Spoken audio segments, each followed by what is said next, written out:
ലോക്സഭാ തെരഞ്ഞെടുപ്പിന് മുന്നോടിയായി സർക്കാരിനും അതുപോലെ തന്നെ CPM-നും CPI-ക്കുമൊക്കെ വലിയ പ്രതിച്ഛായ ഉണ്ടാക്കി കൊടുക്കുക എന്ന ലക്ഷ്യത്തോടു കൂടിയാണ് മുഖ്യമന്ത്രിയുടെ നേതൃത്വത്തിൽ മുഖാമുഖം എന്ന പരിപാടി സംഘടിപ്പിച്ചത്.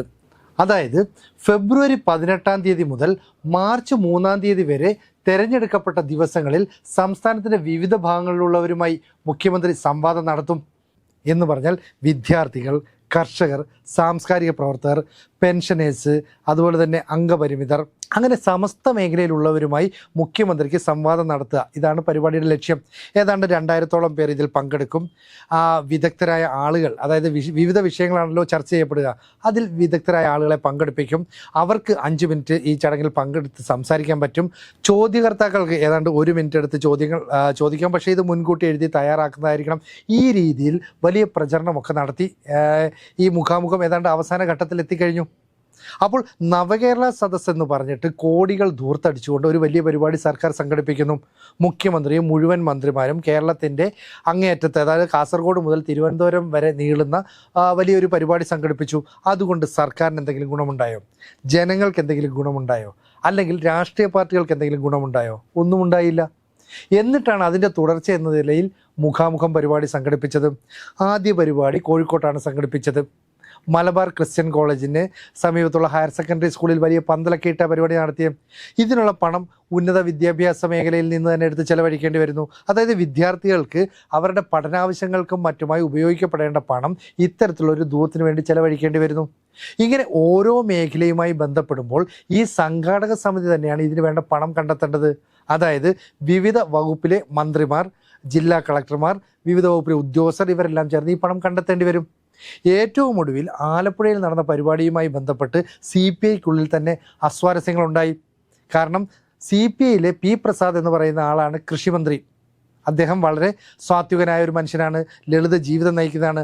അദ്ദേഹത്തിൻ്റെ വകുപ്പുമായി ബന്ധപ്പെട്ട് ഒരു വലിയ പരിപാടി സംഘടിപ്പിക്കുമ്പോൾ അതിൽപ്പെട്ട 2000-ഓളം ആളുകളെ ക്ഷണിച്ചത് മുഖ്യമന്ത്രിയുടെ ഓഫീസിൽ നിന്നാണ്. ആരൊക്കെ ചോദ്യം ചോദിക്കണമെന്ന് തീരുമാനിച്ചത് മുഖ്യമന്ത്രിയുടെ ഓഫീസിൽ നിന്നാണ്. അതിൽ എന്തൊക്കെ കാര്യങ്ങളാണ് ചർച്ച ചെയ്യുക എന്ന് തീരുമാനിച്ചത് മുഖ്യമന്ത്രിയുടെ ഓഫീസാണ്. എന്ന് പറഞ്ഞാൽ കൃഷിമന്ത്രിക്കോ കൃഷി വകുപ്പിനോ പ്രത്യേകിച്ച് റോളൊന്നുമില്ല. എന്നിട്ടും ഈ പരിപാടിക്കായി 33 ലക്ഷത്തിലധികം രൂപയാണ് ചെലവഴിക്കേണ്ടി വന്നത്. അതിൽ 20 ലക്ഷം രൂപ കൃഷി വകുപ്പിൽ നിന്ന് തന്നെ എടുക്കേണ്ടി വന്നു. ബാക്കി 13 ലക്ഷത്തോളം രൂപ ഈ മേഖലയുമായി ബന്ധപ്പെട്ട പൊതുമേഖലാ സ്ഥാപനങ്ങളിൽ നിന്ന്, അത്തരത്തിലുള്ള ബാങ്കുകളിൽ നിന്നൊക്കെ ഈ സംഘാടക സമിതി പിരിച്ചെടുക്കണം. അപ്പോൾ ഇതിൻ്റെ കുറ്റമെല്ലാം കൃഷി വകുപ്പ് മന്ത്രിക്ക് വന്നു. അദ്ദേഹം നേരെ ഈ CPI-യുടെ സംസ്ഥാന സെക്രട്ടറിയായ ബിനോയ് വിശ്വത്തിന് ഉൾപ്പെടെ പരാതി നൽകി. അപ്പോൾ CPI-യുടെ നേതൃത്വം എന്താ പറയുന്നത്? ലോക്സഭാ തെരഞ്ഞെടുപ്പ് അടുത്ത് വന്നിരിക്കുകയാണ്, നമ്മളിപ്പോൾ ഒരു പ്രശ്നമൊന്നും ഉണ്ടാക്കണ്ട. മുഖാമുഖം എന്ന പരിപാടിയുടെ പേരിൽ മുഖ്യമന്ത്രിയും സർക്കാരും ചില ഉദ്ദേശങ്ങളൊക്കെ വെച്ച് പുലർത്തുന്നുണ്ട്. അത് വിജയിച്ചോ ഇല്ലയോന്നും പിന്നീട് പറയാം, ഇപ്പോൾ നമ്മൾ യാതൊന്നും പറയണ്ട എന്ന് പറയുന്നു. പക്ഷെ ജനങ്ങൾക്കറിയാം, ഇത്തരത്തിലുള്ള മുഖാമുഖം എന്ന് പറയുന്ന പരിപാടി ഒരു ഇലക്ഷൻ സ്റ്റണ്ട് മാത്രമാണ്. ജനങ്ങളുടെ കണ്ണിൽ പൊടിയിടാൻ വേണ്ടിയാണ്. ഒരു പരിപാടിക്ക് മിനിമം 50 ലക്ഷം രൂപയെങ്കിലും ചിലവായി എന്നാണ് കണക്കാക്കപ്പെടുന്നത്. എന്ന് പറഞ്ഞാൽ 10 കോടിയിലധികം രൂപ ഈ മുഖാമുഖം പരിപാടിക്കായി ചെലവഴിച്ചു കഴിഞ്ഞു. തിരുവനന്തപുരത്ത് ഏതാണ്ട് 5 സ്ഥലങ്ങളിൽ, എറണാകുളത്ത് 3 സ്ഥലങ്ങളിലും, പിന്നെ കണ്ണൂർ, കോഴിക്കോട്, തൃശ്ശൂർ, ആലപ്പുഴ, കൊല്ലം, ഈ നഗരങ്ങളിലൊക്കെ പരിപാടി നടത്തി. അപ്പോൾ ഇതിനൊക്കെ വലിയ തുക ചെലവഴിച്ചു. ഇനി പ്രധാനപ്പെട്ട ആളുകൾ വരേണ്ടി വന്നാൽ അവർക്ക് കാർ അയച്ചു കൊടുക്കണം. ഇനി വേണമെങ്കിൽ താമസ സൗകര്യം വരെ സജ്ജമാക്കി കൊടുക്കണം. ഇതുകൂടാതെ പരിപാടിയിൽ പങ്കെടുക്കുന്നവർക്ക് ഭക്ഷണം നൽകണം. അപ്പോൾ എത്രത്തോളം വലിയ ചെലവാണ്? മാത്രമല്ല ഈ പരിപാടിയിൽ പങ്കെടുക്കുന്നവർ എന്ത് ചോദ്യം ചോദിക്കണമെന്ന് നേരത്തെ എഴുതി കൊടുക്കണം. അതിൽ നിന്ന് തിരഞ്ഞെടുത്ത ചോദ്യങ്ങൾക്ക് മാത്രമാണ് മുഖ്യമന്ത്രി മറുപടി നൽകുക. എന്ന് പറഞ്ഞാൽ ഇത്രയും ആളുകളെ മുഖ്യമന്ത്രി അഭിസംബോധന ചെയ്യുന്നു എന്നതിനപ്പുറത്തേക്ക് യാതൊരു പ്രയോജനം നാട്ടുകാർക്കുമില്ല, അതുപോലെ തന്നെ ഈ പറയുന്ന രാഷ്ട്രീയ പാർട്ടികൾക്കുമില്ല. മുഖ്യമന്ത്രി പിണറായി വിജയനും മകൾ വീണ വിജയനുമെതിരെ തുടർച്ചയായി അഴിമതി ആരോപണങ്ങളുണ്ടായി. എക്സാലോജിക്കുമായി ബന്ധപ്പെട്ട് വലിയ വിവാദങ്ങളുണ്ടായി. ഈ സമയത്ത് മുഖ്യമന്ത്രി പേടിച്ച് വീട്ടിനുള്ളിൽ ഇരിക്കുകയല്ല എന്ന് ജനങ്ങളെ ബോധ്യപ്പെടുത്താൻ വേണ്ടി അദ്ദേഹം തന്നെ ആസൂത്രണം ചെയ്ത, അല്ലെ അദ്ദേഹത്തിനൊപ്പം നിൽക്കുന്ന ഒരു അനുചര വൃന്ദം ആസൂത്രണം ചെയ്ത ഒരു പരിപാടിയായി ഇതങ്ങ് മാറിക്കഴിഞ്ഞു. എല്ലായിടത്തും മുഖ്യമന്ത്രി തനിക്ക് താല്പര്യമുള്ള ചോദ്യങ്ങൾക്ക് മാത്രം മറുപടി നൽകി. നമുക്കറിയാം, ഷിബു ചക്രവർത്തി, പെരുവയൽ രാമൻ തുടങ്ങിയവരൊക്കെ സംസാരിച്ചപ്പോൾ മുഖ്യമന്ത്രി വളരെ രൂക്ഷമായ ഭാഷയിലാണ് വിമർശിച്ചത്. തനിക്കിതൊന്നും ഇഷ്ടമല്ല, ഇത്തരം കാര്യങ്ങളൊന്നും പൊതുവേദിയിൽ പറയാൻ പാടില്ല, പിന്നെ എന്തിനാണ് ഇത്തരം സംവാദം സംഘടിപ്പിക്കുന്നത്? അവിടെ നിന്ന് മാധ്യമപ്രവർത്തകരോട് കടക്ക് പുറത്തു വന്ന് പിന്നെയും പറയുകയും ചെയ്തു. അപ്പോൾ മാധ്യമങ്ങളില്ല, ഈ പറയുന്ന പരിപാടിയിൽ പങ്കെടുക്കുന്നവരുടെ പ്രശ്നങ്ങളൊന്നും പരിഹരിക്കപ്പെടുന്നില്ല, വെറും ഒരു ധൂർത്ത് മാത്രമായി മുന്നേറുന്നു. അതായത് വരുമാനമൊന്നുമില്ലാത്ത സർക്കാർ ധൂർത്തിനായി കോടികൾ ചെലവഴിക്കുന്നു എന്നർത്ഥം. 10 കോടിയോളം രൂപ ചെലവഴിച്ച ഈ പണം ഉണ്ടായിരുന്നുവെങ്കിൽ KSRTCയിലെ ജീവനക്കാർക്ക് കൃത്യസമയത്ത് ശമ്പളം നൽകാമായിരുന്നു, ക്ഷേമ പെൻഷനുകൾ നൽകാമായിരുന്നു, സപ്ലൈകോയിൽ കരാറുകാർക്ക് നൽകാനുള്ള പണം കൊടുത്തു തീർക്കാമായിരുന്നു. അപ്പോൾ ഇതൊന്നും തന്നെ ചെയ്യുന്നില്ല. എന്നിട്ടിപ്പോൾ പുതിയൊരു തന്ത്രവുമായി സർക്കാർ മുന്നിട്ടിറങ്ങി. എന്താണ്? സർക്കാർ ജീവനക്കാർക്ക് ശമ്പളം കൊടുക്കാൻ കഴിയാതെ വന്നപ്പോൾ ട്രഷറിയിൽ പണം നിക്ഷേപിക്കാൻ ജനങ്ങളോട് അഭ്യർത്ഥിക്കുകയാണ്. അതൊരു വലിയ വാർത്തയാക്കി മാറ്റാൻ മാധ്യമങ്ങളോട് പറയുകയാണ്. കാരണം നിങ്ങളുടെ കയ്യിലുള്ള പണം ട്രഷറിയിൽ നിക്ഷേപിച്ചാൽ ഉയർന്ന തോതിലുള്ള പലിശ നിരക്ക് നൽകാം. മറ്റ് ഏത് ബാങ്കുകൾ നൽകുന്നതിനേക്കാൾ കൂടുതൽ പലിശ വരുന്ന 3 മാസങ്ങൾക്കുള്ളിൽ തരാം. എന്തിനാണ്? ഈ പണമുണ്ടെങ്കിൽ മാത്രമേ സർക്കാർ ജീവനക്കാർക്ക് ശമ്പളം കൊടുക്കാൻ സാധിക്കൂ. അപ്പോൾ മുൻ ധനകാര്യമന്ത്രിയായിരുന്ന തോമസ് ഐസക്കും ഇപ്പോഴത്തെ ധനകാര്യമന്ത്രിയായ TN ബാലഗോപാലും ഒക്കെ കൊണ്ടുവന്ന തന്ത്രങ്ങളെല്ലാം പാളിപ്പോയി എന്ന് വ്യക്തമാകുന്നു. കിഫ്ബിയുടെ പേരിലുമൊക്കെ ഒരുപാട് തന്ത്രങ്ങൾ കൊണ്ടുവന്നു. എന്നാൽ ഈ പറയുന്ന റിസർവ് ബാങ്കും കേന്ദ്ര സർക്കാരും ഒക്കെ അതിൻ്റെ ഉള്ളുകള്ളികൾ കൃത്യമായി പൊളിച്ചതോടെ സർക്കാരിൻ്റെ കയ്യിൽ പണമില്ലാതെയായി. ഈ ഒരു സാഹചര്യത്തിൽ വലിയ ഒരു സ്റ്റണ്ട് ഇളക്കി വലിയ പ്രചാരണം നടത്തി ലോക്സഭാ തെരഞ്ഞെടുപ്പിന് മുമ്പ് CPMൻ്റെ മുഖച്ഛായ അല്ലെങ്കിൽ പ്രതിച്ഛായ മെച്ചപ്പെട്ടതാക്കാം എന്ന് കരുതിയിട്ടുണ്ടെങ്കിൽ അതെല്ലാം പാടെ തകർന്നു. അപ്പോൾ ഇത്രയും വലിയൊരു ധൂർത്തിന് വേണ്ടി കൂടുതൽ പണം ചെലവഴിച്ചു. എത്ര ജില്ലകളിലായി ആ ഉദ്യോഗസ്ഥരെ വിളിച്ചു കൂട്ടുന്നു, എത്രത്തോളം ആളുകളെ വിളിച്ചു കൂട്ടുന്നു. എന്നിട്ട് മുഖ്യമന്ത്രി എന്താ പറഞ്ഞത്? 2000-ൽ കൂടുതൽ ആളുകൾ വന്നുകൊണ്ടിരിക്കുന്നു, ഈ ആളുകളെ നിയന്ത്രിക്കാൻ പാടുപെടുന്നു. എങ്ങനെയാണ് ഈ ആളുകൾ വരുന്നത്? CPM എന്ന് പറയുന്ന പാർട്ടിയുടെയും CPI എന്ന പാർട്ടിയുടെയും സംസ്ഥാന ജില്ലാ ലോക്കൽ ഘടകങ്ങളെല്ലാം തന്നെ ആ പാർട്ടി സംവിധാനങ്ങൾ കൃത്യമായി വിനിയോഗിച്ച് ആളുകളെ എത്തിക്കുക ചെയ്തത്, അല്ലാതെ സ്വയം എത്തിച്ചേരുന്നതാണോ?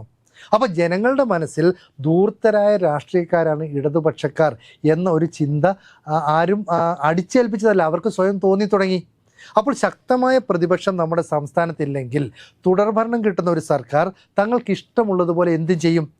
താനാണ് സർക്കാരെന്നും താനാണ് പാർട്ടിയെന്നും വിചാരിക്കുന്ന ഒരു മുഖ്യമന്ത്രി പിണറായി വിജയൻ ഇവിടെ ഭരിക്കുന്നിടത്തോളം കാലം അദ്ദേഹത്തെ ചോദ്യം ചെയ്യാൻ CPMനുള്ളിൽ നിന്ന് ആരും വരുന്നില്ല.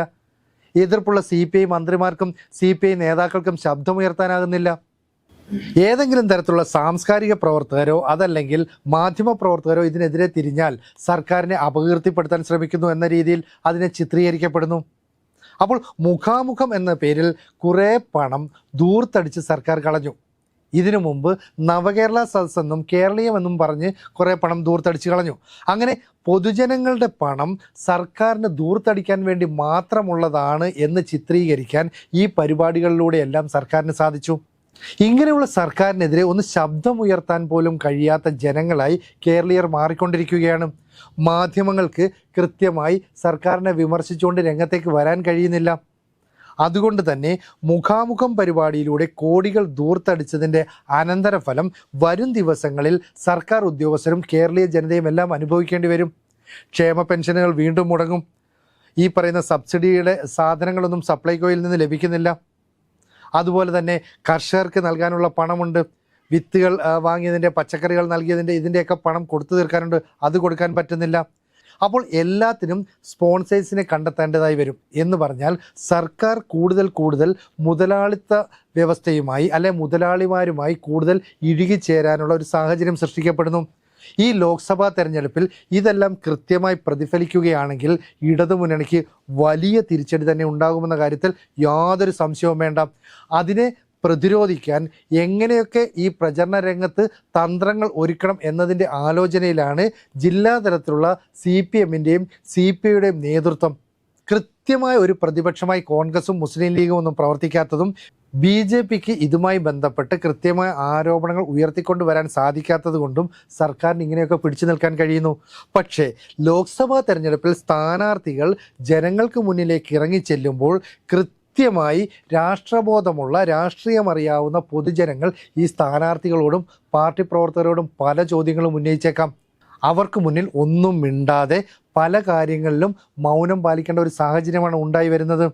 അതുകൊണ്ട് തന്നെ ഈ കേരളീയം, അതുപോലെ തന്നെ നവകേരള സദസ്സ്, മുഖാമുഖം എന്നീ പരിപാടികളെല്ലാം തന്നെ വലിയ ധൂർത്തായിരുന്നുവെന്ന് മാനസികമായി അല്ലെങ്കിൽ പരോക്ഷമായി സമ്മതിക്കേണ്ട ഒരു സാഹചര്യമാണ് CPMലെയും CPIയിലെയും ഒക്കെ പ്രവർത്തകർക്ക് ഉണ്ടായിക്കൊണ്ടിരിക്കുന്നത്.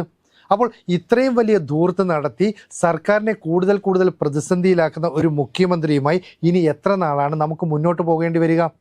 എന്തായാലും നിലവിൽ ഈ പറയുന്ന പരിപാടികളിലൊക്കെ പ്രതിഷേധമുള്ള CPIയുടെയും മറ്റ് ഘടകകക്ഷികളുടെയും ഒക്കെ മന്ത്രിമാർ അതുപോലെ തന്നെ നേതാക്കൾ ഒക്കെ ലോക്സഭാ തെരഞ്ഞെടുപ്പ് കഴിയുമ്പോൾ ശക്തമായ പ്രതിഷേധവുമായി മുന്നോട്ട് വരുമെന്ന് തന്നെ നമുക്ക് പ്രതീക്ഷിക്കാം. അങ്ങനെയാണെങ്കിൽ മാത്രമേ ഈ സർക്കാരിൻ്റെ ധൂർത്തിന് ശാശ്വതമായ ഒരു പരിഹാരം കണ്ടെത്താൻ സാധിക്കൂ.